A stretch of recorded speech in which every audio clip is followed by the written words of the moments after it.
Boruto, c'est à la fois une bonne et une mauvaise suite à Naruto. Ça peut paraître contradictoire, mais laissez-moi vous expliquer. Comme vous le savez, la fin de Naruto est loin d'avoir fait l'unanimité auprès des fans du manga. Les raisons sont multiples, mais c'est surtout la faute à un personnage en particulier. Vous l'avez deviné, je parle bien entendu de la déesse lapine Kaguya Otsutsuki. Ce que lui reprochent les lecteurs du manga, c'est qu'elle sort un peu de nulle part. Elle est introduite tardivement dans le récit, puis fait son apparition peu de temps après alors que personne ne l'attendait. Et en dépit du fait qu'on avait un antagoniste quasi parfait, très bien développé, dont le nom nous est murmuré depuis les premiers arcs de la partie Shippuden et dont l'aura depuis la première mention de son nom n'a fait que décupler. Kishimoto nous le remplace par un antagoniste vide, sans réelle motivation, peu développé et peu attachant. Et ça, c'est vraiment à l'opposé de ce à quoi le manga nous a habitués jusqu'ici. On a quand même eu des antagonistes exceptionnels.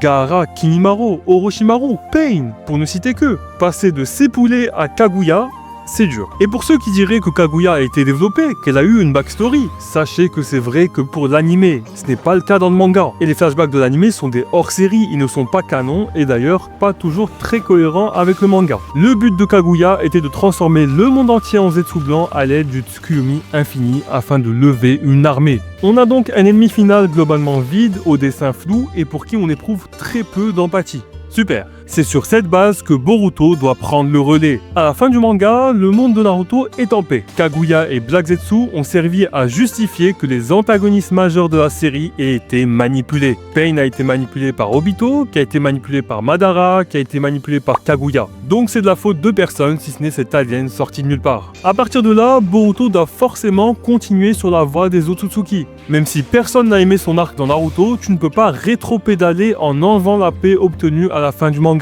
Surtout que le niveau de puissance atteint par Naruto et Sasuke à la fin du récit est beaucoup trop élevé. Il fallait trouver une trame scénaristique pour remplacer celle de l'Akatsuki de Naruto. C'est ainsi que la Trakokama est née et que l'organisation Kara a pris place. Continuer avec les Otsutsuki, c'était un pari risqué mais primordial pour ne pas trahir le manga dont Boruto est la suite. Est-ce que le pari est gagnant? Force est de constater que oui.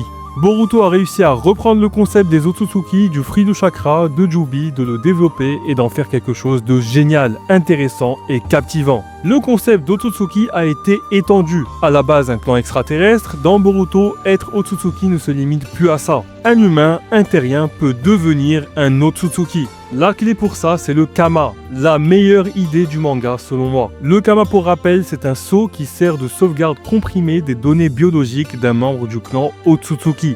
Il peut être gravé sur le corps d'un individu à condition que celui-ci soit compatible à sa réception. Il devient alors le réceptacle du Kama.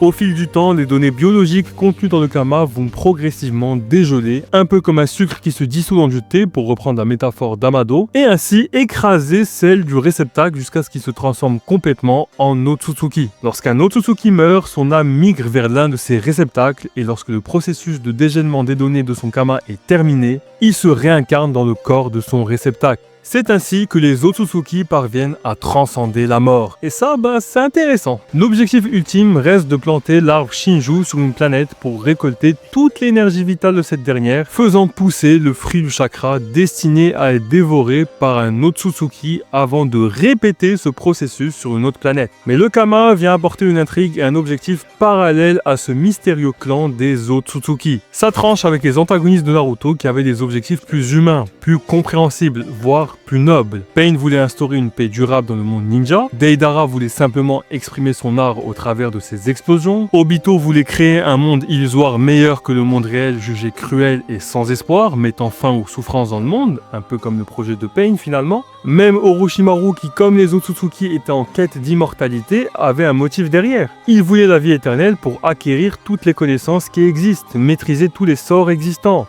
Le court laps de temps d'une vie humaine étant bien trop court pour ça. Dans le hors-série Itachi Shinden, il dira même que la vie n'a de sens que si elle est éternelle. Bon, c'est pas canon, mais il a peut-être dit ça dans le manga, en tout cas, j'ai pas de souvenir. De la même manière qu'Orochimaru avec son jutsu de réincarnation qui lui permettait de migrer de corps en corps, les Otsutsuki se réincarnent de Kama en Kama. Mais eux, trompent la mort juste pour ne pas mourir, juste pour continuer de vivre, d'exister. Fruits qu'ils dévorent simplement pour évoluer, pour devenir plus puissants, mais en définitive, les Otsutsuki ne font que se comporter conformément à leur instinct d'être vivant le plus primaire qui soit, évoluer encore et encore, devenir le plus fort possible et vivre encore et encore sans vraiment de finalité. Alors attention, je parle bien sûr des Otsutsuki de caste supérieure, ceux qui sont destinés à manger le fruit du chakra sur la planète après avoir planté l'arbre Shinju. Les Otsutsuki se déplacent toujours en binôme et le second a pour rôle de servir de sacrifice à l'arbre pour permettre la naissance du fruit. Le Jubi devant obligatoirement dévorer un Otsutsuki pour créer le fruit de chakra. Bien sûr, grâce au Kama, l'Otsutsuki en question revient à la vie et est prêt à réitérer le processus sur une autre planète. On notera que Kinshiki s'est laissé dévorer par Momoshiki en se transformant lui-même en fruit sans avoir posé de Kama au préalable.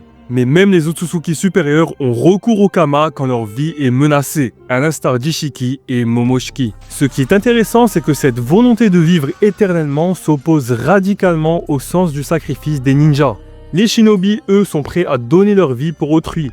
Et plus particulièrement dans le village de Konoha, il y a la volonté du feu. Une volonté de protéger ses camarades à n'importe quel prix. Et une volonté qui se transmet de génération en génération, par delà la mort. C'est cette volonté qui est cristallisée et entre guillemets immortelle. Les Otsutsuki, eux, ne transmettent pas leur volonté, ils sont eux-mêmes immortels. Cependant, on remarquera qu'Ishiki Otsutsuki s'étant fait tuer sans pouvoir se réincarner dans un nouveau corps, va transmettre sa volonté à Code directement en allant lui parler. La volonté des Otsutsuki qui est de dévorer la vie de toujours plus de planètes, de continuer à évoluer comme je l'ai mentionné plus tôt. On peut dire qu'en les poussant à la mort, les ninjas de Konoha, dont Boruto, Naruto et Sasuke, ont réussi à pousser Ishiki à vouloir transmettre sa volonté à autrui. En somme, à agir comme eux. C'est donc quelque part une double victoire. Une volonté qui n'est pas vraiment uniquement celle de l'individu, mais plutôt celle du clan. Un peu comme la volonté du feu de Konoha, encore une fois. Par ailleurs, toutes les réflexions et questionnements stratégiques sur le fonctionnement du Kama, comment empêcher la résurrection d'Ishiki en jouant sur les règles connues du Kama, etc. C'était passionnant à suivre. En parallèle de tout ça, on a bien entendu respectivement la relation fraternelle Boruto Kawaki et paternelle Naruto Kawaki développée. Et ça, c'est ultra intéressant. C'est une bonne continuité à l'histoire de Naruto où celui-ci n'avait pas connu son père et n'avait pas de frère si ce n'est Sasuke qu'il considérait comme tel. Boruto, lui, a connu son père mais estimait qu'il ne lui accordait pas assez de temps à cause de sa fonction d'Hokage et avait une relation conflictuelle avec lui. Boruto, lui, a une sœur qu'il adore, contrairement à Naruto. Et en parallèle, on a Kawaki qui a un frère adoptif, Boruto, et un père adoptif, Naruto. Naruto a beaucoup souffert dans son enfance. Il était seul, rejeté et craint comme un monstre. C'était en plus un raté. Il avait de mauvaises notes à l'école, s'entraînait comme un fou pour de maigres résultats. Son fils biologique ne lui ressemble pas du tout. Tout lui réussit, il est aimé de tous, populaire et surdoué. Il maîtrise à 12 ans seulement plusieurs natures élémentaires de chakra. C'est un génie. Naruto dira à Sasuke qu'il trouve qu'il lui ressemble à lui davantage qu'à Naruto, son propre père. Avec Kawaki, Naruto a un fils qui lui ressemble, qui a souffert, il était maltraité par Jigen. Et un fils qui lui aussi a plus ou moins un monstre à cause de son Kama. Il peut littéralement transformer son bras en un bras monstrueux. Kawaki a enfin une figure paternelle qui l'accepte, comme Naruto avec Iruka. Sauf que lui, il va prendre une autre direction. Il va idolâtrer Naruto comme un dieu. Et ça fait bien la transition vers un thème majeur de Boruto, la divinité et la religion. Le concept de dieu et de foi est beaucoup développé dans Boruto. Et ici, une fois de plus, c'est une superbe continuité à Naruto. Dans Naruto, le concept de dieu est également traité à plusieurs reprises, même si c'est pas vraiment forcément en profondeur. On a le dieu Jashin qui confère ses pouvoirs à Hidan, qui lui pour le coup existe vraiment, puisque Hidan est immortel grâce à lui. Et ça c'est quand même incroyable. C'est d'ailleurs très dommage que ce ne soit pas plus développé que ça. Shikamaru dira à Hidan qu'il ne croit qu'en la volonté du feu. On a même des moines dans le temple du pays du feu, comme quoi ils ont vraiment une religion à eux. Après ça, il y a eu Pain qui se prenait littéralement pour un dieu. Son Rinnegan lui est monté à la tête. Mais en fait, les dieux Otsutsuki a vraiment commencé avec Pain quelque part. Et enfin, Kaguya, la mère du père des shinobi Hagoromo, alias Rikudo Sennin, était surnommée la déesse Lapine. Ils étaient appelés dieux pour leur puissance, leur aura. D'ailleurs même Hashirama avait comme surnom le dieu des shinobi, tant il était surpuissant. Mais le thème du fanatisme religieux n'avait pas été traité, si ce n'est avec Hidan, mais pour son cas, son dieu semble vraiment exister, n'a pas l'air d'être juste un humain puissant, mais bien une divinité. Développer cet aspect dans Boruto est donc tout à fait naturel. Dans Boruto, on a le personnage de Code qui incarne complètement ce fanatisme inconditionnel. C'est quand même fou de se dire que Code puisse vénérer un mec qui veut anéantir l'espèce humaine de la Terre. Il y a également la secte de Bodo, mais ce n'est pas tout. En plus de ça, dans le manga, on a aussi l'humain en général qui défie les lois divines avec l'évolution de la technologie. Un thème très actuel d'ailleurs. Alors oui, il y a la puissance d'une part avec les armes scientifiques ninja ou autres gadgets qui permettent d'obtenir de la force sans la détenir à proprement parler en tant qu'individu. Il suffit de voir l'accès au Rasengan immédiat de Katasuke pour le comprendre. Mais il y a aussi et surtout le fait de créer la vie, littéralement. Ça, c'est vraiment jouer à Dieu. Je parle bien sûr du clonage. Ça commence dans Naruto Gaiden avec les différents clones de Shin, puis ça continue avec Mitsuki qui est créé artificiellement par Orochimaru. Et aussi Kashin Koji, le clone de Jiraiya créé par Amado. Il y a aussi les cyborgs comme Delta. Dans l'anime, il y a d'autres exemples comme l'armée du Tsushikage. Ce qui est intéressant ici, c'est que défier Dieu, ça revient à défier les Otsutsuki, puisque c'est eux la figure divine du manga. Leur incommensurable puissance est vue comme divine. Et quand on sait que c'est eux qui ont donné le chakra aux hommes avec le premier fruit de chakra qu'a dévoré Kaguya il y a longtemps, et donc qui leur ont donné leur force, ont façonné le monde ninja actuel quelque part, et leur ont donné les outils pour pouvoir rivaliser avec eux, c'est vraiment les enfants qui se rebellent contre leur créateur. Les Otsutsuki ont même, sans le vouloir, laissé un héritage encore plus énorme. Un héritage qu'Amado a réussi à manipuler pour l'insérer dans des créations cyborgs. Des pouvoirs, pour ainsi dire, divins. Ceux qui ne sont pas des simples ninjutsu qu'on connaît, il s'agit bien sûr du Shinjutsu.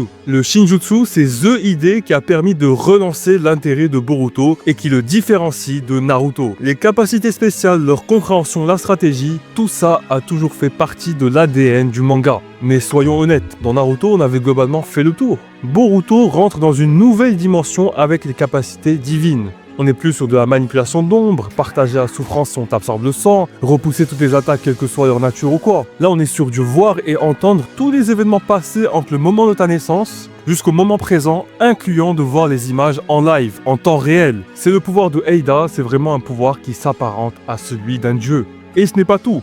Eida peut également faire tomber amoureux d'elle toute personne qui n'est pas un Otsutsuki. Forcément, face à des pouvoirs aussi cheatés, l'intrigue ne peut qu'être intéressante. C'est d'ailleurs ce pouvoir qui a mené au plus gros plot twist de la série, le fameux moment où Boruto et Kawaki échangent de place. Dans la conscience collective, Kawaki est le fils de l'Hokage Uzumaki Naruto. Et Boruto, le traître de Konoha qui essaye de tuer le fils de l'Hokage. Le pouvoir d'Eida étant en réalité de concrétiser les souhaits. Elle a concrétisé celui de Kawaki. C'est l'omnipotence. Le Tsukunai Konoha, le pouvoir de rapetisser et agrandir tout objet non vivant que Ishiki puis Kawaki détiendra, ainsi que le pouvoir de refléter toutes les attaques de Daimon, à condition d'avoir la paume de la main posée sur quelqu'un, sont aussi des Shinjutsu. Si on regarde du côté de Blue Vortex, il y a encore d'autres Shinjutsu tout aussi intéressants que vous devriez connaître si vous avez lu. Ils sont peut-être moins originaux, mais ils ont quand même enrichi l'intrigue. En plus, ce concept de Shinjutsu a apporté avec lui un lore qui nous tarde de découvrir. Un mystère ramené par le personnage de Shibai Otsutsuki, dont le nom a été mentionné. Une légende divine.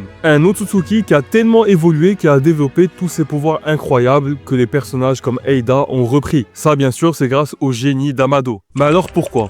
Pourquoi, malgré toutes ces qualités de Boruto que je vous ai énoncées, je trouve que ce n'est pas tout à fait une bonne suite à Naruto? Eh bien, ça tient en deux mots, le power scaling. Autrement dit, les échelles de puissance. Les échelles de puissance dans Boruto n'ont aucun sens. Et par là, j'entends certes un peu au sein de Boruto, mais surtout par rapport à Naruto. Laissez-moi vous poser une question. Pour vous, qui est le plus fort entre Pain et Code? Code sans le limitateur de puissance. Ben malheureusement, tout porte à croire que c'est Code. Et ça, je trouve que ça n'a aucun sens. En fait, la logique de Boruto, c'est que pour pouvoir avoir une chance contre un Otsutsuki, il faut en être un soi-même ou avoir un pouvoir lié. Donc concrètement, le Rinne Sharingan de Sasuke ou le mode ermite Rikodo de Naruto fonctionne. Mais dans les faits, je suis désolé, mais ça ne marche pas. Visuellement, Code a beau être très puissant d'après ce que le manga essaye de me faire croire, son pouvoir n'est pas impressionnant. Se téléporter en passant par des marques de griffes qu'il laisse par-ci par-là, waouh, j'ai peur. Le Hiraishin de Minato m'impressionne bien plus pour être honnête. À part ça, c'est quoi qui est censé être puissant chez lui? Sa force physique? On sait que les Otsutsuki ont une force physique supérieure. Mais bon, dans les faits, on voit quand même Sasuke pouvoir faire quelque chose avec son taijutsu, alors qu'il a ni mode ermite ni rien. On l'a vu contre Momoshiki. Et franchement, le taijutsu de Tsunade ou Gai m'impressionne bien plus. Ils sont bien plus dévastateurs sur le décor.